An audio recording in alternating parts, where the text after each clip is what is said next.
World-class power conditioners. This Concerto device is absolutely incredible. We're getting reviews that are great from all over, and especially from our customers. Our dealers and our end user customers are just coming back with unbelievable stories about how great it is. I think we can put this device against anybody's power conditioner for performance. Now, it doesn't have, it has 8 outlets, but we'll go through it. I'm just excited to tell you about it. So we'll just move on. So here it is. That's the Concerto. That's the front panel. It's already set up. So if somebody wants to put it into a rack, it's all set up to go. Has its own built-in rack ears, or just sits on a shelf. It's a very attractive piece. That flat black look on the front panel. So here's what dealers are saying about it. Bill Carnes, Lewis Audio Video in Portland. He compared it to his Furman Elite 15 and loved it. He said it just quieter background, smoother soundstage, bigger soundstage dynamics, and imaging solid as a rock. Mike Toomey from Big Kids Toys in Greensboro absolutely loved it. Dave Wilbanks, At Home Theater. He compared it to an audience. I think it was a $6,000 or $7,000 audience power conditioner. He said it blew it away. It's an amazing device. And the pros now, this is what we're getting back from our reviews. We've got a number of online reviews. They're all listed, by the way, at ClarusCable.com. So you can see where the reviews are on the power conditioners and also on the cables. You can read the whole review. So here's Absolute Sound. Matt Klott said offer a black background, and let me just move this over here. A black background, blacker background, and slightly wider soundstage, and palpable performer presentation. Difference was not subtle. The musicality, the palpable performer, that musicality portion of this product is unbelievable. That when you listen to it, it's hard to stop listening. You want to go put on more discs or more records to listen to see how it sounds with some of the other things other favorite recordings that you might have. At least that's what I found when I was listening to it. Jack Roberts from Audio Beatnik. He says, as good as any active power conditioners he's heard at any price. And this includes Synergistic Research, High Fidelity, Shindo, all these others, Audience, Taurus. It is as good or better, actually. When you look at the price and compare it, it's really an amazing device. Tone Audio, Jeff Dorgay, he did the Duet. He just looked at the Duet, which is the 2-outlet version with the high current outlets. And he said that best performing I've heard at any price. Again, musicality, revealing the music. He gave it the Exceptional Value Award for 2020. Positive feedback, David Robinson, he was the first one to review Concerto, and he gave it the Brutus Award, which is their Product of the Year award, and he loved it. In fact, he called me he said, I have it in my system right now, and I'm listening to it, and I'm loving it. So great reviews, and decidedly warranted reviews for sure. So here's a kind of a summary of that performance results.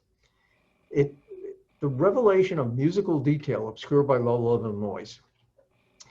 I use the term low-level noise because it's hard to come up with the words to describe what's covering up that detail. It's low-level detail that's hidden, and something is obscuring it, and we use the word noise to define it.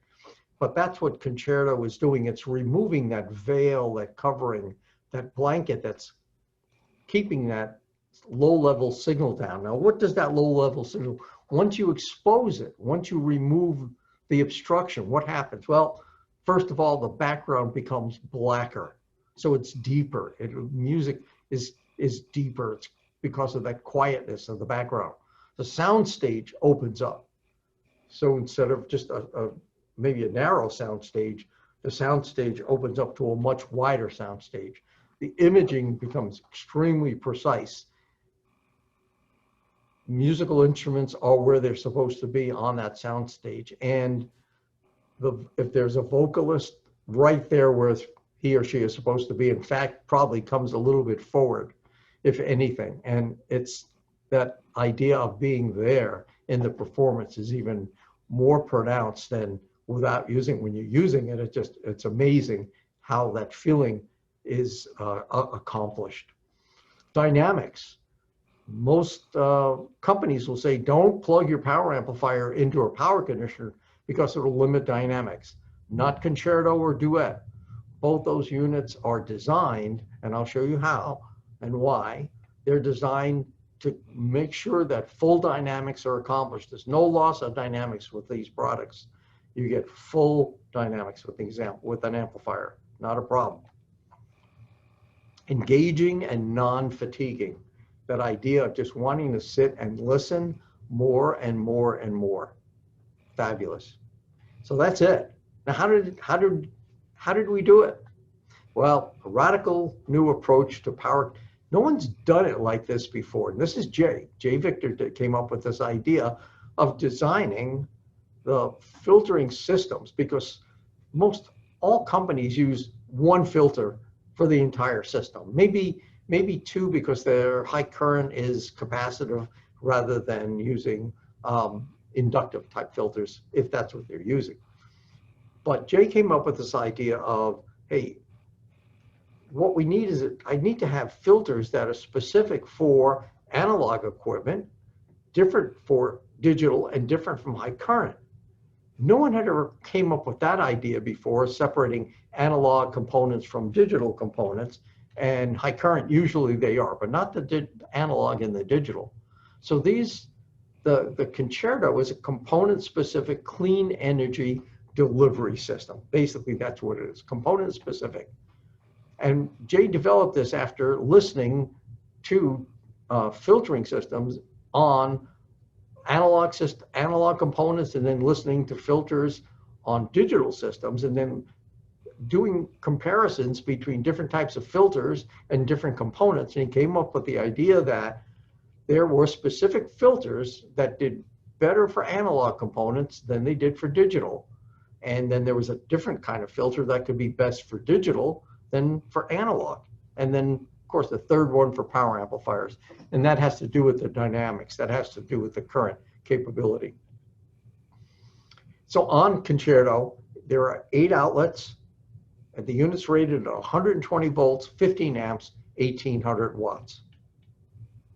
Again, designed exclusively for Clarus by Jay. So it's our product. No one else sells this but us. It's our product. We have it manufactured specifically for us. And by the way, it's made in Thailand. So let's talk about the basics of AC power and the nature of noise, because that's what we're contending with noise. So what is this noise? Well, we look at a basic AC waveform, and our AC in North America, and most of this actually in this on this whole side of the world is at 60 hertz. So at 60 hertz, we have a sine wave. So this is what we hope comes out of the wall. It's not what actually comes out, but this is what we hope.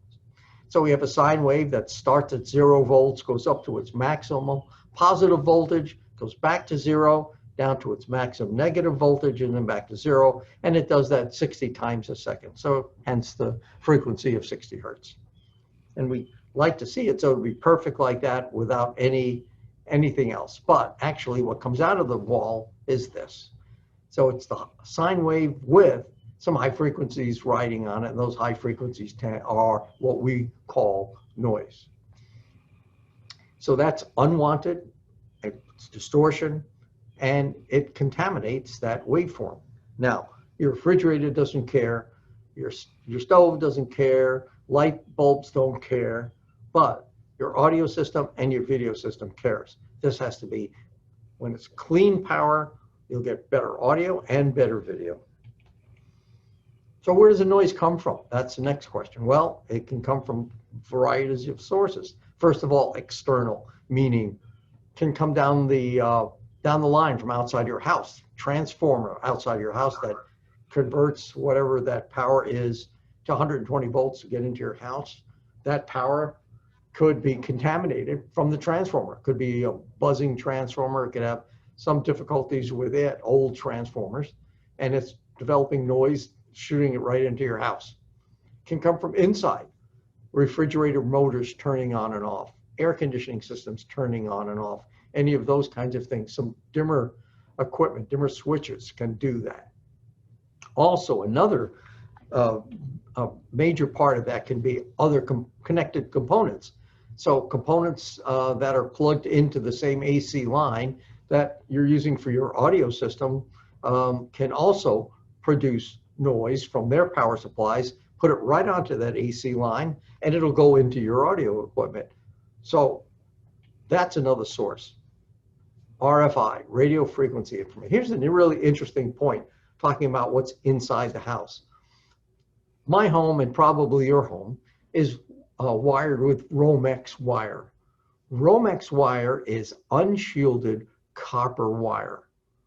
Well, when you have that much copper wire going through the walls and the ceilings of your home, you have giant antennas out there. So all this radio frequency information, which would be TV, radio, cell phones, Wi-Fi, satellites, radar, could be all these kinds of things, are signals that it will induce their frequencies, their signals onto your AC line.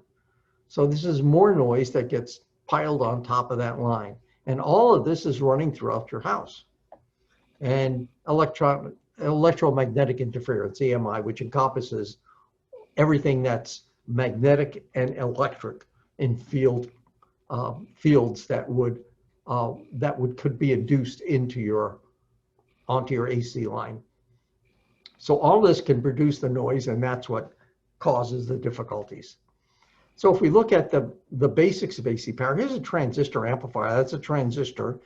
The diagram for a transistor, you got base, collector, emitter. So anyway, the signal, the music, if you're putting this amplifier and you're going to put music into it, you'd have a sine wave coming in from the left, and that's a pure sine wave, no noise on it. It's coming right out of, let's say, right out of a CD player or a preamp.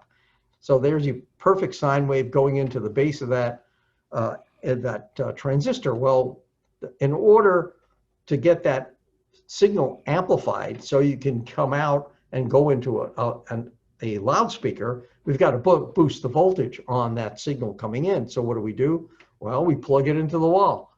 So now we plug the power supply into the wall. That voltage that's developed is now fed into the transistor via the collector, and it's added to the music coming into the base, and voila, out comes the music, amplified. And along with it comes the noise.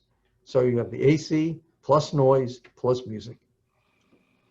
So that's how it goes amplified. In a regular system, it would look basically like that: music into the receiver or amplifier, AC power supplies feeding the voltage supply with the noise, and then amplified music out with contamination. So what we want to do is cut off that contaminated AC voltage from the power supply from getting into the unit to keep it as pure and clean as possible. So what comes out is going to be uncontaminated and as clean as possible and have that better sound. So when we talk about noise, there are two types of noise in audio electronics that we're concerned about. Two types: differential mode noise and common mode noise. These are the two that are the ones that we have to deal with. So what's differential mode noise? Well, differential mode noise is noise that goes in one direction down the line, then goes through the load and goes back out the neutral. The diagram on your screen is an AC line. Line would be the top, neutral line would be the bottom, and then ground below that. And the green arrows are the noise. So the noise, wherever the noise is coming from, stays on the line, the AC line, goes through the load, goes out through the neutral, back into the noise source, and it's a loop. So it just goes in opposite directions, hot and neutral. Common mode is totally different. Common mode is noise on both the line and the neutral in the same direction. So it's noise that's being induced from something else directly onto that line. Could be RF, because RF would be, it would be attacking all the lines, and it would be line and neutral, so it could be getting all that noise all at one time. So that now travels through the load, but comes out through capacitive coupling, goes out through the ground system. So now we've got noise that's on two lines. So you can see that when we're dealing with how do we get rid of this noise, how do we eliminate it or reduce it or whatever, we have to treat common mode noise differently than differential mode noise. So here's one of the ones that have been used for years and years and years, called the balanced isolation transformer. Furman is one of the major users of this. Macintosh uses this. I think Taurus uses this. Surgex, I think there's quite a few people use this concept. It's a good concept, by the way. It works. It does a good job. It doesn't do the whole job, though. That's the issue. Let's show you how this works. So with my cursor, I'll bring this up. So here's a transformer. Transformer has a primary winding and a secondary winding. On a standard transformer, the primary and the secondary winding, let's say if it was a 1-to-1, we'd say 120 in, 120 out. This would be, the windings would be the same on the primary and on the secondary, separated by this core. So you get a group of windings on one side, copper windings, and then copper windings on the other side. Okay. Now, here's the 120 volts coming in the line, and there's the neutral and the ground. Common mode, let's say here's our noise. Common mode noise is riding on both the line and the neutral, which is what it's supposed to do. Well, if this were a normal transformer, that noise would just pass right through and you'd have noise on the other side. But what an isolation transformer, balanced transformer does is the windings on the secondary are on the top half of it.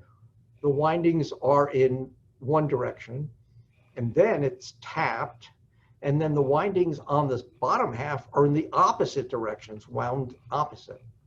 So what happens then is we have a 60 volts positive on the line, and on the neutral we have a negative 60 volts with 0 in the middle.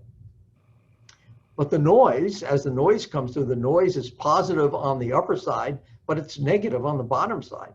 So when these two are added together to get 120 volts, the noise is canceled. It's positive one side, negative on the other, so it's canceled. I mean, it's a great idea.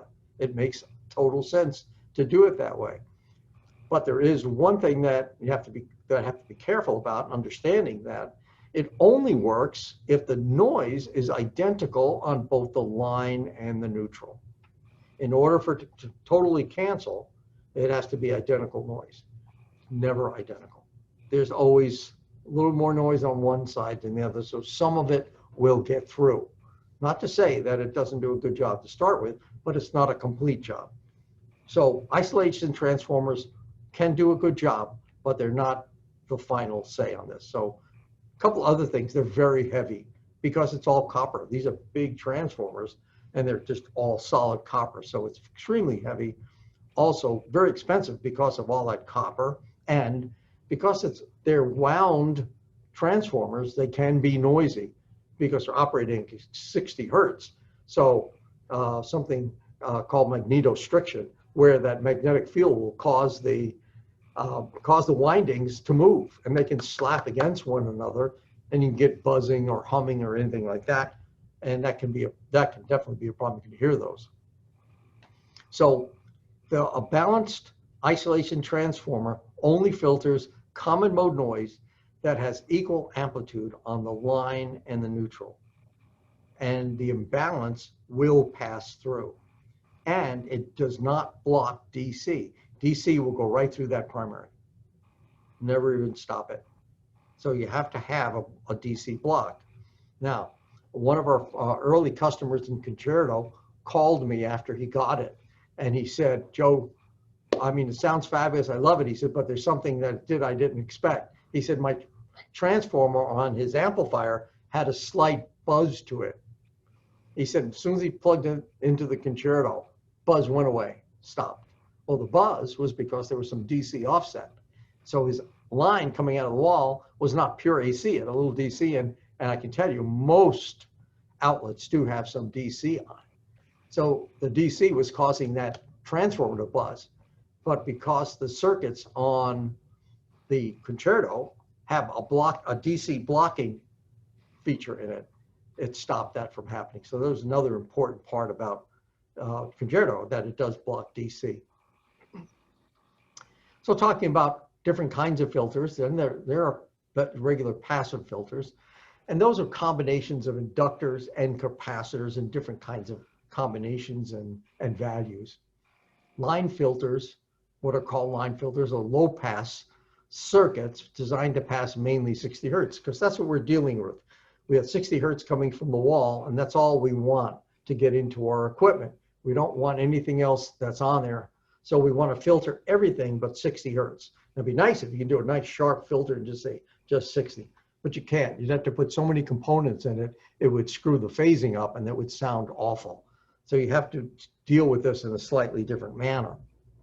The more inductors and capacitors that are in the filtering system, the more problem you're going to have with sound degradation.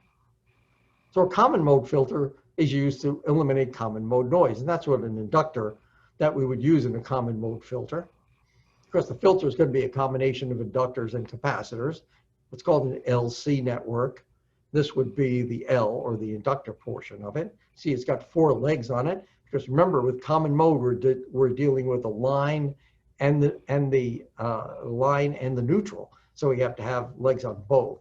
Whereas the differential mode only have 1 line to deal with, and that would be the line. So the solution was 3 unique component-specific proprietary filter circuits. 3 unique component-specific proprietary filter circuits. One for analog, another one for digital, and then a third for high current. That's the whole concept behind Concerto. So what's in the box? This is a video from Jay, and it's about, I think it's about 2 or 3 minutes long. Not long, but it talks about, he's talking about what's in the unit.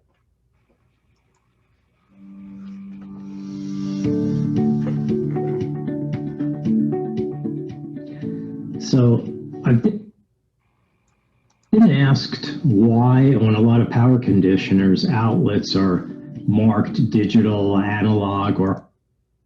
Excuse me, I just have to let someone, there's some people that were in the waiting room. I had not seen them before. And they should be coming in now. I'll just start this back up as soon as. Okay, they're in. Or high current or video for that matter. It really depends on the design of the power conditioner. Most manufacturers, for whatever reason, don't really tell you what's going on with their filters. Occasionally you'll see block diagrams, but in many cases you don't really know what they're doing. It could be that there's just one filter in there and the outlets are labeled that way for convenience, or so that there's some method for connecting things to make it easier for the consumer. In other cases, it's possible to design filters that are more suited to high current, digital, or analog. For high current, obviously, you don't want to limit current if you have a really powerful power amp, for instance. And some manufacturers might just use a capacitor. In this way, you're not limiting current, but it offers very little in the way of filtering.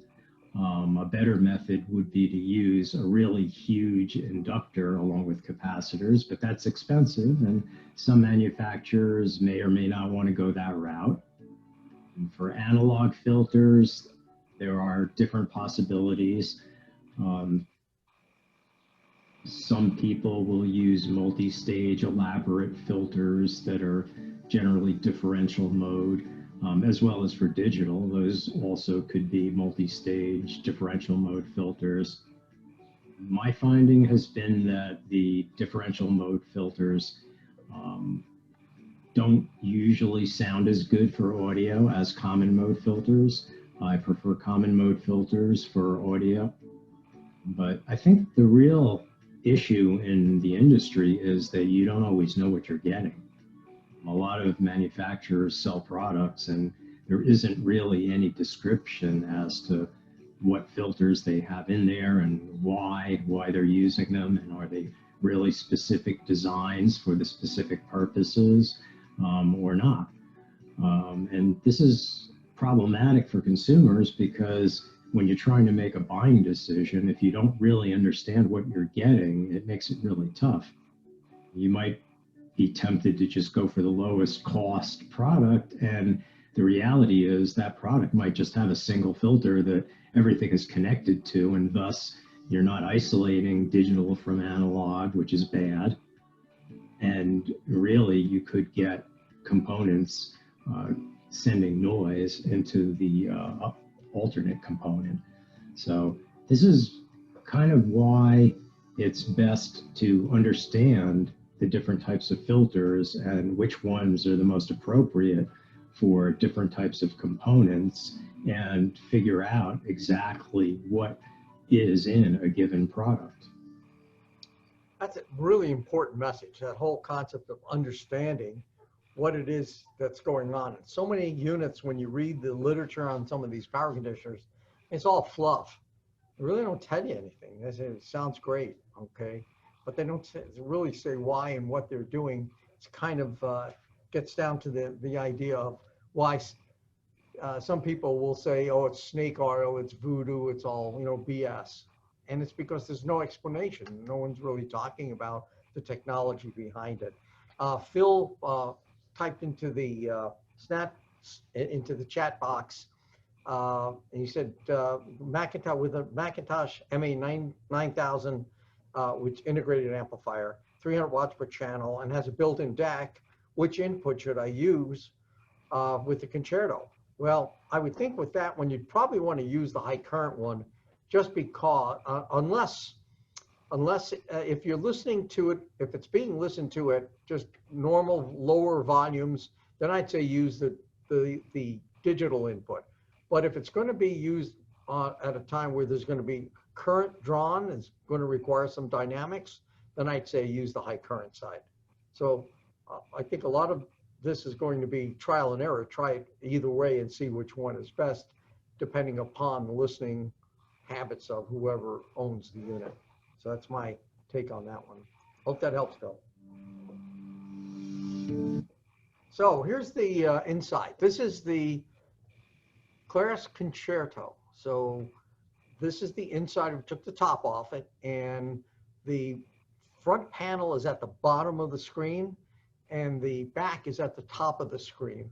So at the top of the screen, there's one bank of 2 analog outlets, 2 banks of 2 digital outlets for a total of 4, and then 2 high current outlets, so 1 bank of 2.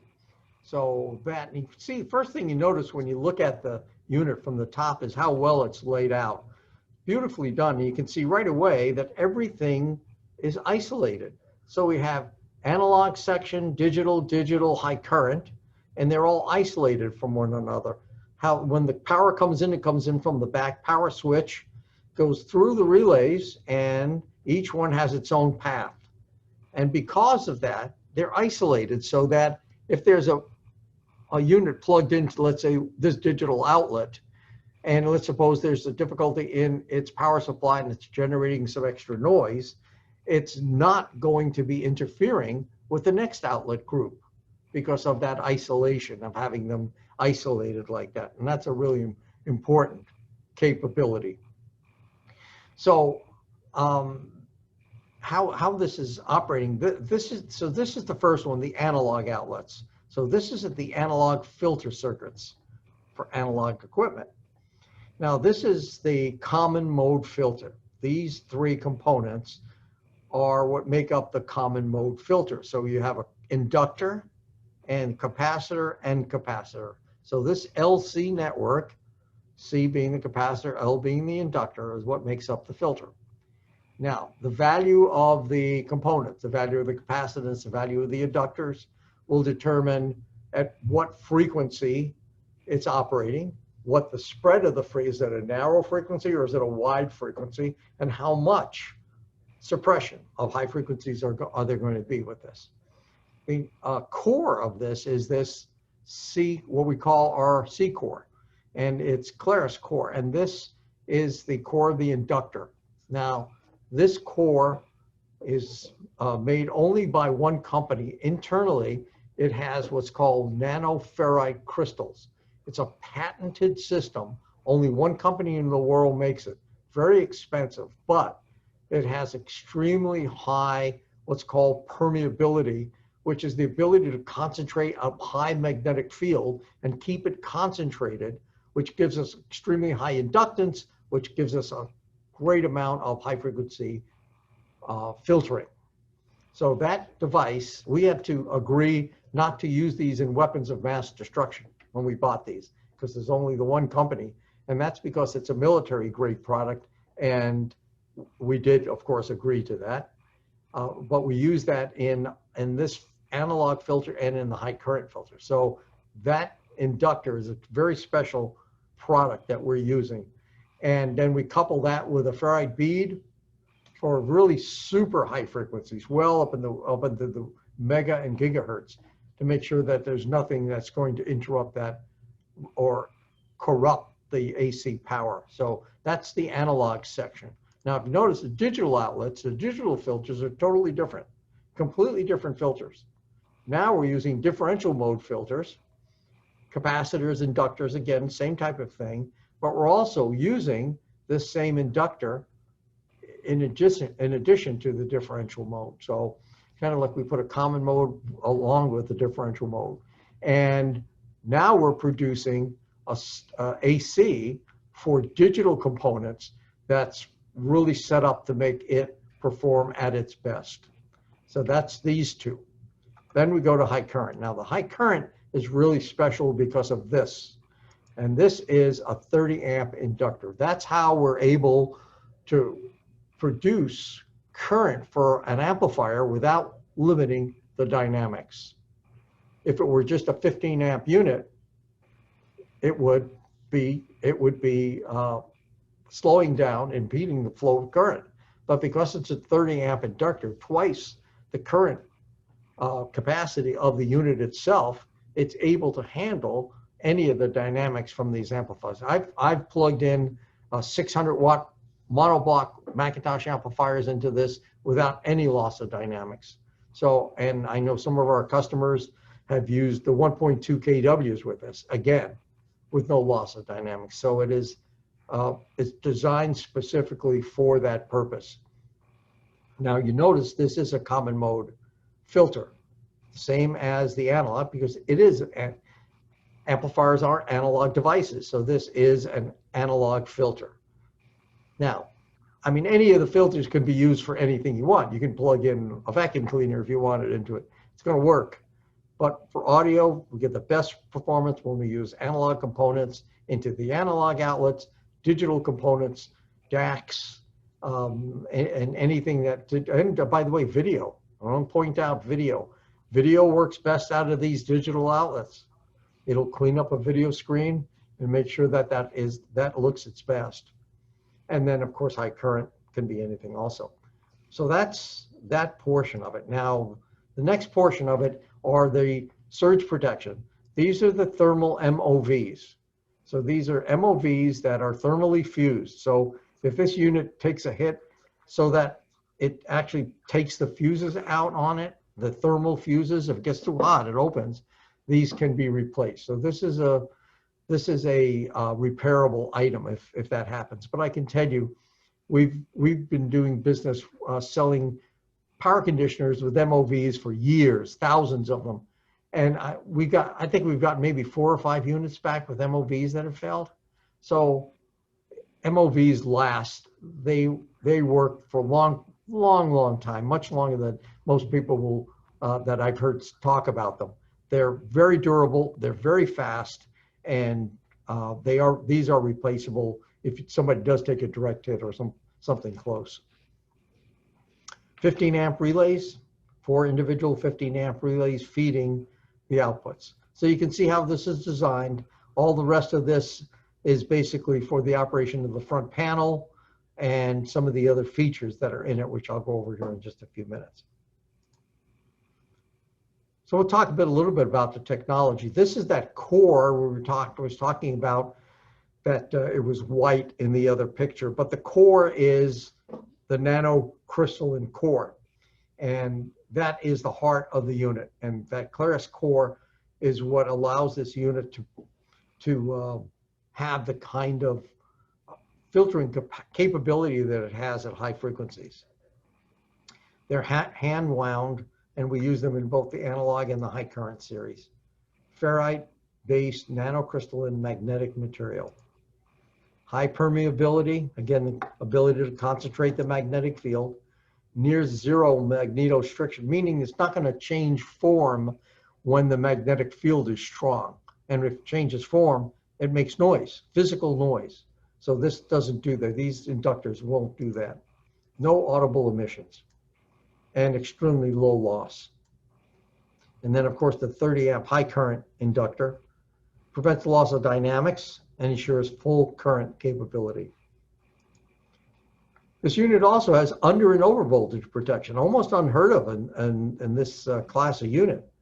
But the unit will shut down if the voltage drops below 90 or goes above 135, and an alarm will occur until it shuts down. Then there's no alarm. But the alarm can be turned off. Then when the unit comes back to 90 volts, it turns back on, or 135, it'll turn back on, and it will turn on in the state it was when it went off. So it doesn't require the user to go over and turn it back on. If it was on when it went off, it'll be on when it comes back. TMOVs, the thermal metal oxide varistors, surge suppressors, very fast, has a fuse that can open and a protection light that illuminates if it opens. And it is self-sacrificial. So if it opens, the unit stops working. So you're not going to be operating a piece of equipment with a failed MOV with no protection. So that will fail. There's also vibration control. I mean, 60 hertz line frequency, because of magnetostriction, will cause things to vibrate and slap together and make noise in the unit. So to make sure that there is no chassis vibration because of any of this happening, which we try to take care of just to start the regular design, we put in a rubberized pad, a pad that's designed specifically to absorb these frequencies that might happen through chassis vibration.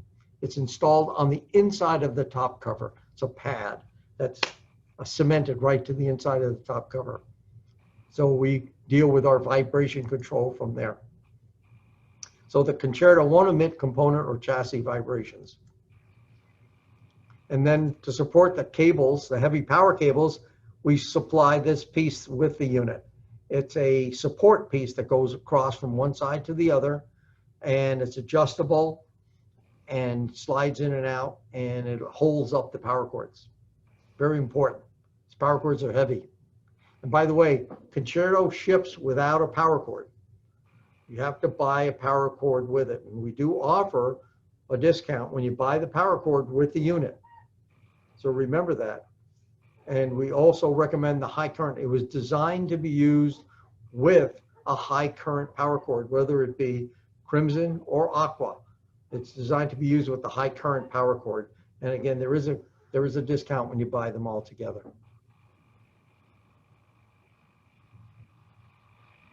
Is the Tim asked if the MOB is failed? Yes, it is.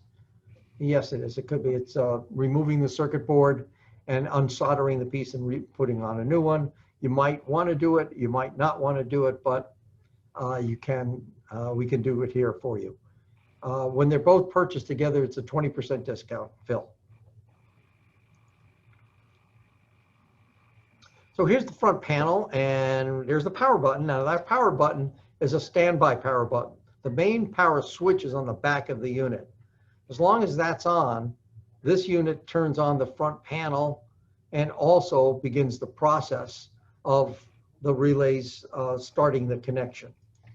So line voltage is illuminated here with LEDs. And then the LED turn on indicates the outlets that are turning on: high current, digital, digital, digital, and then analog, and they sequenced. So as they turn on in the sequence about half a second each. And then when they turn off in the same reverse sequence.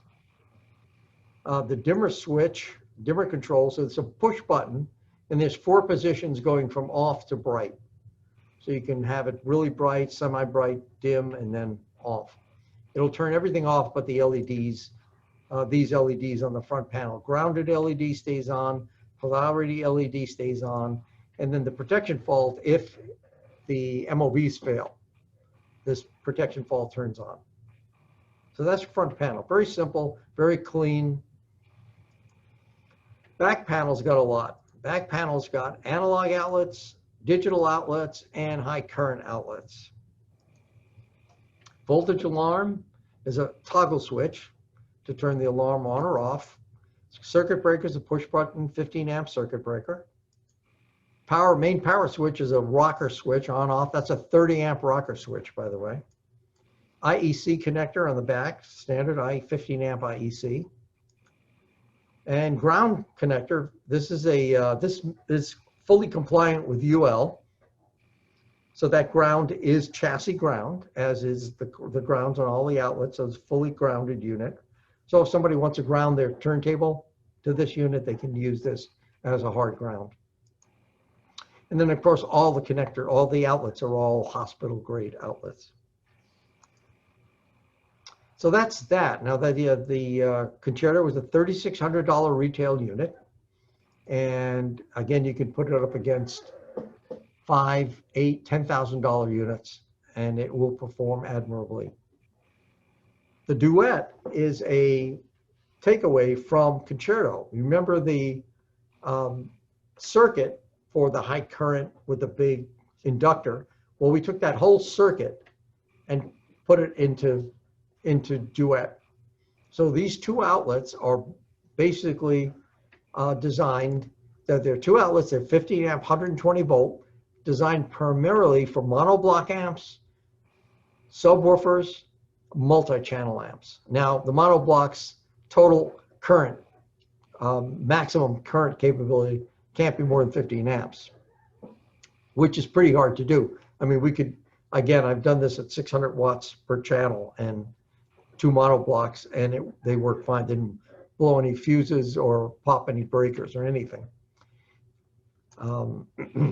Anything that's remote, any kind of amplification device that's remote from the main system, this is great because it could be laid down, it could be put down on top of a sub, it could be behind it on the floor, next to it, standing up on its side, all kinds of ways of doing it to make sure that those subwoofers, subwoofers like the JL subs and the REL subs and SVS, some of the really expensive subs, this unit would do fabulous with it because number one, it will protect the amplifier from surge protection, and also it'll clean the AC for that power. It'll make the bass tighter every time. Something to always look at, selling these with any of these kinds of devices. And it has the 30 amp core and the analog things, and the MOVs and for surge suppressors are in it. And it has the LEDs for polarity and ground. $1,250 is the SRP for the Duet. Now we have coming a Sextet, which is a 6 outlet unit, but it's different. It's a little different than the Duet. It's 6 outlets, 2 analog, 2 digital, and 2 high current. All hospital grade 15 amp, 120 volt unit, but the high current outlets are not using the 30 amp inductor. We changed it for this unit, and we're using capacitors for the high current filtering. So you can still plug your amplifiers into this, so there won't be any current limiting, but instead of using that large inductor that we're using in Duet and Concerto, we are using capacitors in this. So that's the only real difference between them. Again, MOVs, LEDs, and we're expecting the US SRP to be 7. I should put estimated in here so there's no anything. So this is an estimated amount pricing on this unit when it should be available in December.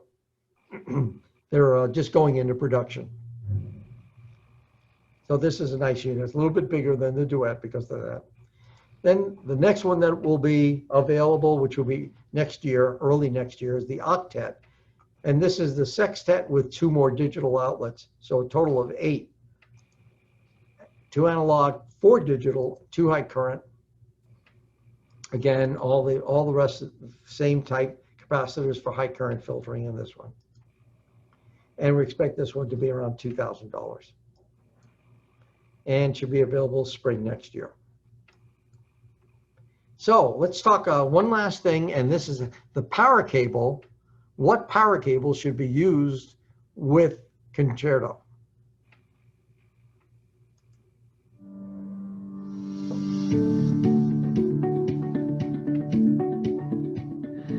I've been asked if it's necessary or beneficial to use a high-performance power cable after a line conditioner.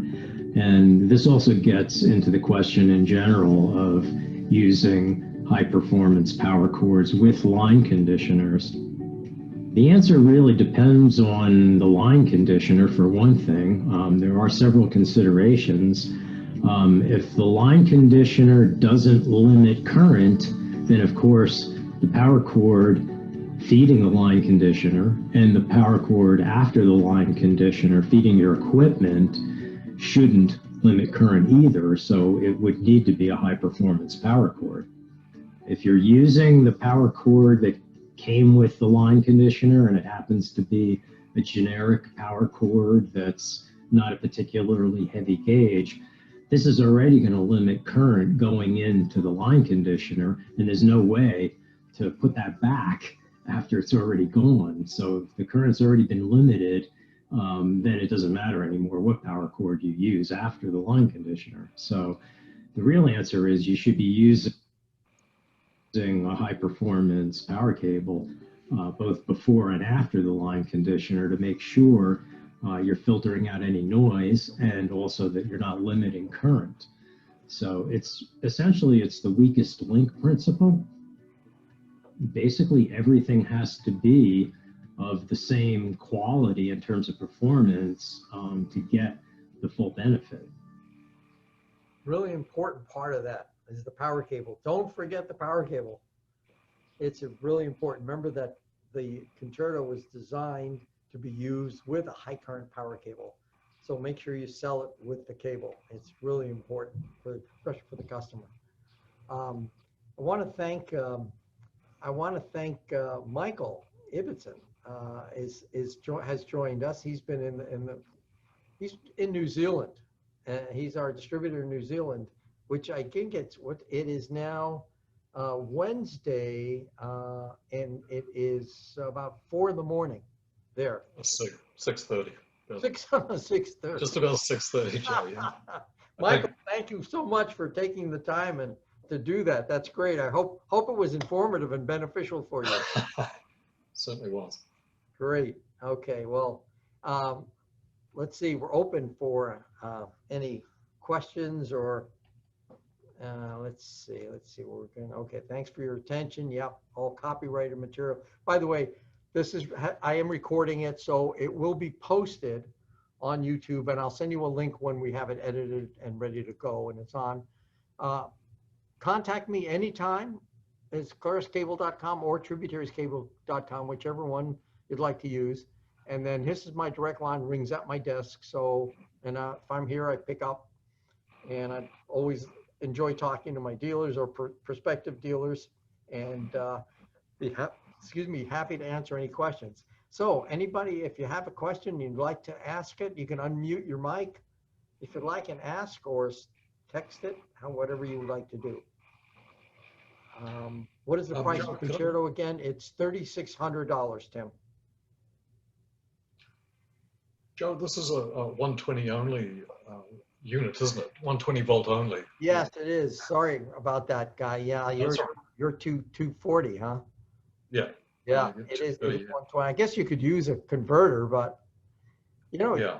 I was thinking about that idea that you use a converter, it's still going to work right because it's going to take whatever the converter's feeding it and clean it up. So it's possible.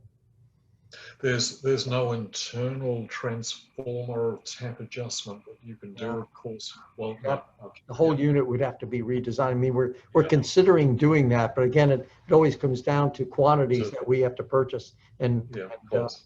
the market. Between you and Australia and China. Yeah. So I'd love to, believe me. Understand. Any other questions? Well, I want to thank all of you for taking the time to spend with me today, and call me, email me anytime. I'd be happy to talk with you, or if you'd like to do this with any of your crew, let me know, and we can do that anytime. Okay. Well, I'm going to close down now. Again, everybody have a great day. Michael, you have a great day too. And look forward to speaking and talking with all of you at one point. Thanks. Thank you, Joe. Okay.